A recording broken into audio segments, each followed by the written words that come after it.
अगर पैसा कमाना चाहते हो आज एक्सपोर्ट में तो अफगानिस्तान को पकड़ लो और अफगानिस्तान को एक्सपोर्ट करो। रीज़न बताने जा रहा हूँ इस वीडियो में, और इस वीडियो में ये भी बताऊंगा कि अफगानिस्तान पे कौन सी जगह पे बायर आपको मिलेगा। तो वीडियो को ध्यान से देखना। सबसे पहले हम लॉजिकली बात करते हैं अफगानिस्तान को लेकर। लॉजिकली क्या भाई, हम ये मान के चलते हैं अफगानिस्तान इंपोर्ट कराता तो वो कौन कौन से देश हैं। सबसे ज्यादा जो अफगानिस्तान इंपोर्ट कराता था वो इंडिया से कराता था या पाकिस्तान से कराता था। अब पाकिस्तान की करंट हालत देखते हुए क्या इंपैक्ट हुआ भाई, उनका अपना घर बचाना मुश्किल हो रहा है। इंडिया से उनको बहुत उम्मीद है। फिलहाल अगर मैं बात करूं 34% प्रोडक्ट जो है वो इंडिया भेजता था अफगानिस्तान को, यानी ओवरऑल 34% जो अफगानिस्तान प्रोडक्ट यूज करता है वो इंडिया से मंगाता था, और इसमें से अलग से कुछ पार्ट वो पाकिस्तान से मंगाता था। अब पाकिस्तान की मार्केट तो खत्म हो गई, अब कहानी आ गई इंडिया पे। अचानक से अफगानिस्तान वालों की तरफ से डिमांड बहुत अच्छी खासी बढ़ने लग गई है। तो टारगेट करो, बहुत से लोग सिर्फ और सिर्फ दुबई, यूएई, सऊदी की तरफ मूव ज्यादा कर रहे हैं, लेकिन आपको करंटली ये भी पता होना चाहिए कि मार्केट के अकॉर्डिंगली हमें कौन से देश में जाना है। अगर आप इस समय अफगानिस्तान और दुबई को टारगेट कर रहे हैं तो मैं आपको कहूंगा ये आपके लिए बहुत अच्छी मार्केट है। As compare to Dubai, Afghanistan में एक ही झटके से इस समय ऑर्डर आने स्टार्ट हो गए हैं। दोस्तों, जब भी आप किसी कंट्री को टारगेट करते हैं तो आंख बंद कर टारगेट मत करिए। उसके पीछे एक रीजन होता है कि हमें उस कंट्री को क्यों टारगेट करना है। तो जब तक आपके माइंड में ये क्यों नहीं आए तब तक इस कंट्री को टारगेट बिल्कुल मत करिए। अफगानिस्तान की हम क्यों बात कर रहे हैं? अफगानिस्तान जो है इंपोर्ट बहुत ज्यादा है, एक्सपोर्ट बहुत कम है, तो ट्रेड डेफिसिट जो है वो फिलहाल अभी नेगेटिव में चल रहा है। तो ये एक एडवांटेज मिलता है आपको। ओवरऑल अगर इसके ट्रेडिंग पार्टनर जो है वो Pakistan, India, Iran, Kazakhstan, Uzbekistan, UAE, China, ये ट्रेडिंग पार्टनर है। तो इन ट्रेडिंग पार्टनर में से कुछ देशों का तो बैंड बजा हुआ है, इसीलिए हमें एक एडवांटेज मिल रहा है। मतलब अगर जैसे पाकिस्तान से वो माल मंगवा रहा था, पाकिस्तान अब माल देगा नहीं तो वो दूसरे देशों में जाएगा। दूसरे देशों में जाने से अच्छा क्या है कि हम इंडिया वाले ही क्यों ना उसको एक्सपोर्ट करें, तो हमारा एक्सपोर्ट बढ़ जाएगा। इसी के साथ साथ अगर हम बात करें अगर अफगानिस्तान मेजर प्रोडक्ट कौन कौन से इंपोर्ट कराता है, देखो wheat, rice, T, citrus fruit, ये सबसे ज्यादा अफगानिस्तान जो है इंपोर्ट कराता है। अप्रॉक्स 1.04 बिलियन डॉलर का इस फूड प्रोडक्ट का ओवरऑल ट्रेड है। फ्यूल्स की बात करूं तो पेट्रोलियम हो गया, कोल हो गया, 2.41 बिलियन डॉलर का ये इंपोर्ट कराता है। मशीनरी की बात करूं तो कन्वेयर्स हो गए, एग्रीकल्चर इंप्लीमेंट्स हो गए, तो ये भी वो इंपोर्ट कराता है। जो लोग एग्रीकल्चर मशीनरी में डील कर रहे हैं, जो लोग उसको एक्सपोर्ट करना चाहते हैं, तो वो ये देश जरूर टारगेट करें। इसी के साथ केमिकल्स, इलेक्ट्रॉनिक्स और प्लास्टिक मटीरियल भी आप इनको एक्सपोर्ट कर सकते हैं। अगर मैं बात करूं कि ये अफगानिस्तान दूसरे देशों को क्या बेचता है, ड्राइड ग्रेप्स वो सबसे ज्यादा बेचता है, अप्रॉक्स 88 मिलियन यूएस डॉलर का। नट्स की बात करूं तो ये एक्सपोर्ट करता है। टेक्सटाइल की बात करूं उसमें हैंड वोवन कारपेट्स और रग्स लगभग 300 मिलियन डॉलर का इनका 2023 तक का एक्सपोर्ट रह चुका है। मिनरल्स की बात करूं तो कॉपर और मार्बल और कोल ये एक्सपोर्ट करता है। इसी के साथ साथ जब आगे बढ़े, अब मैं आपको बताने जा रहा हूं कि इंडिया को क्या क्या प्रोडक्ट एक्सपोर्ट करनी चाहिए जिसमें ज्यादा मार्जिन है। फार्मास्यूटिकल्स को एक्सपोर्ट करिए, इसमें जेनेरिक मेडिसिन और वैक्सीन एक्सपोर्ट करिए, मोटे पैसे मिलेंगे। फूड प्रोडक्ट में राइस, टी, शुगर, स्पाइसेस में स्पेशली टर्मरिक और क्यूमिन आप एक्सपोर्ट करिए, ज्यादा पैसे मिलेंगे। टेक्सटाइल प्रोडक्ट्स में फैब्रिक और रेडीमेड गारमेंट्स को एक्सपोर्ट करिए, ज्यादा पैसे मिलेंगे। मशीनरी में agriculture equipment, small scale industrial machines, इनको एक्सपोर्ट करिए, ज्यादा पैसे मिलेंगे। कंस्ट्रक्शन मटेरियल में सीमेंट, स्टील और टाइल्स आप जरूर एक्सपोर्ट करिए। अब अगर आप सपोज करिए कंपटीशन से अलग दिखना चाहते हैं, कंपटीशन को ब्रेक करना चाहते हैं, तो मैं गिनी चुनी चीजें आपको बता रहा हूं जिसमें जो भी अफगानिस्तान अदर देशों से इंपोर्ट कराता है आप उससे अलग और अच्छा प्रोडक्ट देंगे, जिससे आपको मार्जिन ज्यादा मिलेगा और ऑर्डर भी ज्यादा मिलेंगे। ऑर्गेनिक राइस अगर एक्सपोर्ट करोगे मोटे पैसे हैं, प्रीमियम टी एक्सपोर्ट करो मोटे पैसे, स्पाइसेस एक्सपोर्ट करो मोटे पैसे हैं। ये चीजें नोट कर लो अगर पैसा कमाना चाहते हो अफगानिस्तान से। इसी के साथ साथ फार्मास्यूटिकल्स की बात करूं तो WHO GM सर्टिफाइड मेडिसिन ही आपको एक्सपोर्ट करनी है। ये चीजें नोट कर लीजिए अगर आपको इंटरनेशनल ट्रेड में पैसा कमाना है तो। टेक्सटाइल की बात करूं तो उसमें आपको चाइना से भी आता हुआ अफगानिस्तान में माल दिखेगा, पाकिस्तान से कर ही रहा था लेकिन फिलहाल हालत उनकी खराब है, तो जो हाई क्वालिटी के कॉटन फैब्रिक्स हैं, ड्यूरेबल गारमेंट्स हैं, उसको एक्सपोर्ट करिए, आपको बहुत अच्छे खासे पैसे मिलेंगे।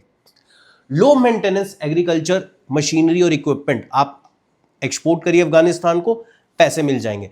सर्टिफिकेशन की अगर मैं बात करूं, कौन कौन से सर्टिफिकेशन चाहिए होंगे आपको अगर आप अफगानिस्तान में डील करना चाहते हो? ISO certification, HACCP certification, WHO GMP certification आपको एक्सपोर्ट करना पड़ेगा।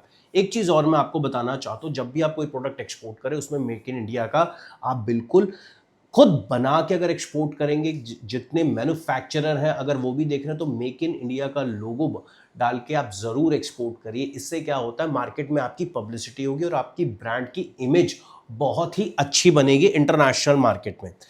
आगे बढ़े यहां से। अब हम बात करते हैं कि भाई देखो, मेरे को ये तो पता लग गया एक्सपोर्ट क्या करना है, कौन से प्रोडक्ट करना है। ये तो आप वैसे भी पता कर लोगे कि इसमें कोई मुश्किल बात नहीं है, लेकिन मुझे बायर कहाँ मिलेगा? इतना बड़ा अफगानिस्तान है, इतना बड़ा इंडिया है, इतने बड़े अलग अलग देश हैं। अब मैं कौन सी जगह पे जाके बायर ढूंढूं? ये प्रोडक्ट का बायर कहाँ बैठा होगा? अब मैं आपको वो लोकेशंस बता रहा हूँ जहाँ पे उस प्रोडक्ट का बायर आपको मिलेगा। अगर आप फूड प्रोडक्ट एक्सपोर्ट करना चाहते हैं तो काबुल चले जाइए। अब काबुल में भी एक जगह बता रहा हूँ, मंडावी बाजार, जो कि स्पेशली बायर्स के लिए फेमस है। मतलब जितना भी माल अदर देशों से जाता है तो वो सबसे पहले इसी बाजार के अंदर उतरता है। तो आपको सबसे बड़े अफगानिस्तान के इंपोर्टर आपको इसी बाजार के अंदर मिलेंगे। अब चाहे तो आप राइस बेचो, वीट बेचो, टी बेचो, स्पाइसेस बेचो। खास तौर से अगर जो लोग छोटी इन्वेस्टमेंट से शुरू करना चाहते, कम इन्वेस्टमेंट से शुरू करना चाहते हैं, तो उनको ये मार्केट जरूर टारगेट करनी चाहिए। हीरत में एक जगह है ग्रैंड बाजार। ग्रैंड बाजार में आप चले जाइए अगर आपको ड्राई फ्रूट परचेज करने। अब मैं इंपोर्ट की तरफ आ रहा हूं, मतलब अब जहां से आपको अफगानिस्तान के एक्सपोर्टर मिलेंगे। आपको ड्राई फ्रूट परचेज करने, नट्स परचेज करने, इंपोर्टेड साइट्रस चाहिए तो वो आपको इस ग्रैंड बाजार से मिलेंगे। एक और जगह है मज़र शरीफ, जहां पे बाल्क मार्केट है, जहां से सीरियल्स के बायर आपको मिलेंगे और जितनी भी फूड आइटम्स है इसके बायर्स आपको इजीली मिलेंगे। टेक्सटाइल की अगर मैं बात करूं तो टेक्सटाइल में एक मार्केट है शाहरे-9। ये जो मार्केट है ये स्पेशलाइज्ड है इंपोर्टेड फैब्रिक के लिए और कारपेट्स के लिए। मतलब अफगानिस्तान जो कारपेट बेचता है तो वहां के सेलर भी आपको मिल जाएंगे अगर आप इंपोर्ट कराना चाहे, और आपको बायर भी मिल जाएगा इंपोर्टेड फैब्रिक के लिए। टेक्सटाइल के लिए ये जगह, जो लोग टेक्सटाइल में डील करना चाहते, गारमेंट्स में डील करना चाहते, तो आप इसी लोकेशन को टारगेट करिए। यहीं से आपको बायर मिलेगा और यहीं से वो बायर खरीद के पूरे अफगानिस्तान में सप्लाई देता है। इसी के साथ साथ अगर आप कंधार जाएंगे तो कंधार में भी एक टेक्सटाइल मार्केट है पूरी की पूरी, जहां पे आप अपने बायर को ढूंढ सकते हैं। अगर मैं मशीनरी और इलेक्ट्रॉनिक इक्विपमेंट्स की बात करूं तो सराय शहजादा मार्केट है, जो कि एक बहुत बड़ा हब है। फिलहाल क्या है, चाइना उस मार्केट में पैर जमाए हुए हैं, तो अगर उसके पांव निकालने हैं, आपको अपना माल बेचना है, तो आपको वहां तक पहुंचना पड़ेगा। आप लोग सोचते हैं कि देखो यार चाइना इतनी आगे कैसे बढ़ा। चाइना ने क्या किया भैया, जहां पे बायर बैठा हुआ है ना वो सीधा वहां पहुंचा। आप लोग क्या कर रहे हो, ज्यादातर ऑनलाइन ढूंढ रहे हो, और ऑनलाइन में भी बहुत से लोग गलती कर रहे हैं। उनको जेन्युइन वेबसाइट्स के बारे में नहीं पता, कौन सी वेबसाइट जेन्युइन बायर दे रही है, जेन्युइन डेटा दे रही है, इन सब चीजों की नॉलेज नहीं है। इसी कारण से लोगों को परेशानी हो रही है। तो इसीलिए मैं आपको बता रहा हूं इन मार्केट्स के बारे में जहां पे आपको विजिट करना ही पड़ेगा। कोशिश करिए, अगर आप 10, 20, 50 लाख की डील करना चाहते हैं तो एक फ्लाइट पकड़ के अफगानिस्तान जाके इन मार्केट्स में जरूर जाइए और अपना बायर ढूंढिए। एक और हीरत के अंदर बाजार है इंडस्ट्रियल बाजार, उसका नाम ही इंडस्ट्रियल बाजार है। अगर आपको कन्वेयर्स बेचने हैं तो इस बाजार के अंदर चले जाइए। कंस्ट्रक्शन की मटेरियल की बात करूं तो पुले चरखी मार्केट है वहां पे, जहां पे सीमेंट, स्टील और टाइल्स का काम अच्छा खासा होता है। जो लोग सीमेंट, स्टील और टाइल्स को एक्सपोर्ट करना चाहते हैं तो इस मार्केट में आपको सीधा डायरेक्ट जाना है। इसी के साथ साथ मज़र शरीफ में भी आप कंस्ट्रक्शन से रिलेटेड मटेरियल के बायर आप ढूंढ सकते हैं। फ्यूल्स और मिनरल्स की बात करूं तो यहां पे क्या है, इसमें एक मिनरल ट्रेडिंग हब है पुले चरखी में, जहां पे कॉपर और मार्बल का सबसे ज्यादा काम होता है। तो यहां पे आपको जाना पड़ेगा। यहां पे जाके आपको आपके प्रोडक्ट का बायर इजीली मिल जाएगा। अगर मैं चैलेंजेस की बात करूं तो चैलेंजेस में कुछ चीजें ध्यान रखना। देखो, जब आप इंपोर्ट एक्सपोर्ट करने जा रहे हो और किसी दूसरे देश में ट्रैवल करने जा रहे हो, हम भी जब किसी कंट्री में जाते हैं ना तो ये सारी चीजें कंसिडर करते हैं। सबसे पहला सिक्योरिटी रिस्क आपको देखना है। आप जिस जगह ट्रैवल कर रहे हो आप पूरी प्लानिंग के साथ जाओ, हो सके तो किसी टूर ऑपरेटर या किसी प्राइवेट एजेंसीज के थ्रू जाओ, ऐसे मत जाओ क्योंकि आप उस देश को नहीं जानते। मैं आपको बिल्कुल सलाह नहीं दूंगा, सिक्योरिटी रिस्क आपको देखना पड़ेगा। इसी के साथ साथ इंफ्रास्ट्रक्चर के साथ कॉम्प्रोमाइज करने पड़ेगा। वहां पे एक इंफ्रास्ट्रक्चर आप कहो इंडिया की तरह या आपको किसी यूरोप की तरह इंफ्रास्ट्रक्चर मिलेगा तो भाई बिल्कुल नहीं मिलेगा। इसी के साथ साथ थोड़ा सा करप्शन के कारण कॉस्ट भी वहां पे ज्यादा पड़ता है। मतलब अगर आप कोई वहां पे टैक्सी करते हो तो वो आपसे कभी भी ज्यादा मांग सकता है पैसे, तो इन चीजों का आपको ध्यान रखना पड़ेगा। अपॉर्चुनिटीज क्या क्या है वहां पे? टैरिफ बहुत कम है क्योंकि अफगानिस्तान क्या है, ज्यादातर प्रोडक्ट तो इंपोर्ट कराता है, तो इतने ज्यादा टैरिफ वो लगा नहीं सकता क्योंकि उसकी खुद की जरूरत के लिए है। डिमांड बहुत अच्छी है, क्वालिटी, हाई क्वालिटी के प्रोडक्ट्स अगर आप इनको एक्सपोर्ट करोगे तो ऑब्वियसली वो भी बिकेंगे, लो क्वालिटी का भी बिकेगा और मीडियम क्वालिटी का भी बिकेगा। और मैं अगर आपको बात बताऊं, जैसे अब हमने कंधार की बात की थी, हेरत की बात की थी, तो यहां पे एक ये समझो जैसे हमारे दिल्ली में सदर बाजार है, एक पूरा मार्केट का हब है, होलसेलर मिलते हैं, इंपोर्टर मिलते हैं, सारे बैठे हुए वहीं मिलेंगे। तो ऐसे ही जो मैंने मार्केट बताई वहां पे भी आपको बायर सप्लायर सब मिलेगा, आपको कोई दूसरी जगह टारगेट करने की जरूरत नहीं है। लोग क्या करते हैं कि ना भैया मैप देखा, गूगल पे सर्च करने गए, कोई किसी जगह सर्च कर रहा है, कोई किसी जगह सर्च कर रहा है, 6 महीने तक सर्च चल रहा है लेकिन बायर नहीं मिल रहा। अब यहां से आगे बात करते हैं, अफगानिस्तान से कुछ खरीदना ही चाहते हैं तो मेरी सलाह ये रहेगी कि कारपेट्स और रग्स आप खरीदिए, मिनरल्स भी आप लेके आ सकते हैं, हैंडीक्राफ्ट वहां के बहुत फेमस है तो वो भी आप परचेज करके इंडिया में ला सकते हैं या इंडिया से लाके आप उसको री एक्सपोर्ट भी कर सकते हैं। एक बात ध्यान में रखिए, अफगानिस्तान थोड़ा सा इंफ्रास्ट्रक्चर बहुत पिछड़ा हुआ है, तो लेबर से रिलेटेड जॉब्स जो होती हैं वो ज़्यादा होती हैं वहाँ पे, तो इन चीज़ों का आपको ध्यान रखना है। और अगर मैं बात करूँ अफगानिस्तान के बारे में, कुछ लोगों को अफगानिस्तान के बारे में शायद बिल्कुल नॉलेज नहीं, तो कुछ टिप्स मैं दे देता हूँ अफगानिस्तान के बारे में कि भाई अफगानिस्तान से चाहें तो आप सैफ्रॉन भी आप मार्केट से परचेज करके लेके आ सकते हैं। सैफ्रॉन आपको अफगानिस्तान में मिल जाएगा और ईरान में भी मिल जाएगा। ईरान में सैफ्रॉन थोड़ा महंगा है लेकिन अफगानिस्तान में थोड़ा सस्ता है, क्वालिटी लगभग अच्छी भी है और उनके पास मीडियम क्वालिटी भी मिल जाएगी, तो ये आप कर सकते हैं अगर आप स्पेशली सैफ्रॉन में डील कर रहे हैं।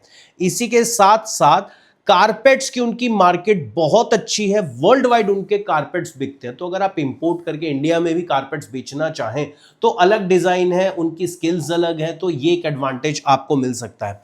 करेंसी की अगर मैं बात करूं, धीरे धीरे कोशिश कर रहे हैं वो लोग कि भाई उनका इंपोर्ट जो है कम हो सके, एक्सपोर्ट ज्यादा हो सके, तो ओवरऑल धीरे धीरे धीरे धीरे कोशिश जारी है अभी। अब जैसे हमारी जारी है, हम तो बहुत तेजी से ऊपर जा रहे हैं लेकिन उनका क्या है वो थोड़ा स्लो है, तो इसीलिए आपको एक एडवांटेज ये भी मिलता है कि भैया अभी धीरे धीरे जा रहे हैं, अभी तो इनको प्रोडक्ट की जरूरत होगी तो हम उनको इजीली बेच सकते हैं। उसके बाद अगर हम बात करें, लैंडलॉक कंट्री है, ये लैंडलॉक ट्रेड करते हैं।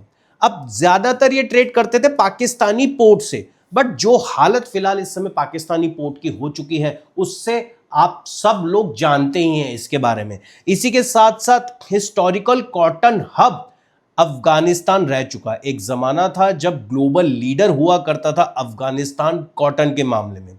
मिनरल्स की बात करूं, हां ये पॉइंट आया मिनरल्स वाला। मिनरल्स की बात करूं तो जो लोग मिनरल्स को इंपोर्ट कराना चाहते हैं उनको जरूर अफगानिस्तान जाना चाहिए। कॉपर, लिथियम और अलग अलग तरीके के अनटैप्ड मिनरल्स आपको अफगानिस्तान में इजीली मिल जाएंगे। इन शॉर्ट हम एक कंक्लूजन पे पहुंचते हैं जिसमें ये कि अफगानिस्तान से हमें ट्रेड करना चाहिए, प्रोडक्ट बेचना चाहिए। इस समय ये वीडियो बनाने का हमारा पर्पस है, इस समय एक अपॉर्चुनिटी आ रही है। अब एक चीज और मैं आपको बताना चाहता हूं, वो ये कि अगले 5 साल में एक्सपोर्ट में इतना काम आने वाला है कि सांस लेने की फुर्सत नहीं मिलने वाली।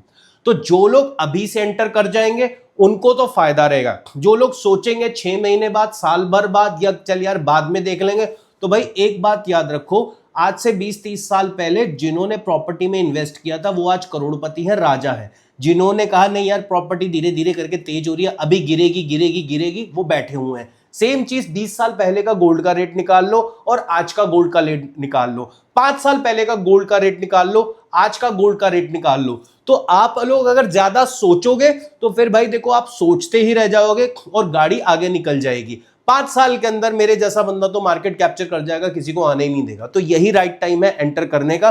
तो एक इंफॉर्मेशन और शेयर करना चाहता हूं, हमारी प्रैक्टिकल ट्रेनिंग चलती है इंपोर्ट एक्सपोर्ट बिजनेस की, जिसमें हम पोर्ट के अंदर ले जाके आपको एक्सपर्ट्स के द्वारा ट्रेनिंग देते हैं। इस ट्रेनिंग में step by step A to Z आपको हर चीज सिखाई जाती है। Buyer finding, supplier finding, product selection, government incentive, आपकी फर्म कैसे बननी है, licensing process, shipping process, logistic process, each and everything, packaging, inspection, insurance, सब कुछ आपको सिखाया जाएगा। तो स्क्रीन पे जो नंबर आ रहा है तो इस पे कॉल करके आज ही रजिस्ट्रेशन कराओ और खुद भी काम करो और खुद भी तरक्की करो और देश की तरक्की में भी भागीदार बनो। खुश रहो, हेल्दी रहो और देश की तरक्की में भागीदार जरूर बनो। मिलता हूं अगले वीडियो में, तब तक के लिए जय हिंद।